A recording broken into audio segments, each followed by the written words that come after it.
সবুজে ঘেরা এক সুন্দর ফলের বাগানে শুরু হলো আমাদের আজকের গল্প। এই বাগানে থাকতো এক চঞ্চল ছোট্ট লেবু। একটু টক হলেও সে ছিল খুব প্রাণবন্ত।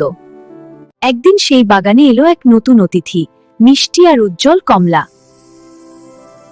ওয়াও, এত সুন্দর ফল আমি আগে কখনো দেখিনি। হ্যালো, আমি লেবু, একটু টক হলেও খুব উপকারী। হাহা, আমি জানি তুমি টক হলেও খুব ভালো। সেদিন থেকেই শুরু হলো তাদের বন্ধুত্ব। তারা প্রতিদিন একসাথে গল্প করত আর বাগানে ঘুরে বেড়াতো। কমলা, তোমাকে একটা কথা বলবো?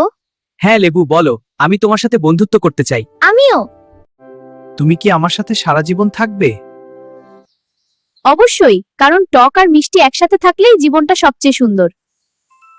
তারপর থেকে লেবুর টক আর কমলার মিষ্টি মিলেই তৈরি হলো সুন্দর এক ভালোবাসার গল্প। ভালোবাসা ঠিক এমনই, একটু টক, একটু মিষ্টি, কিন্তু সবসময় সুন্দর।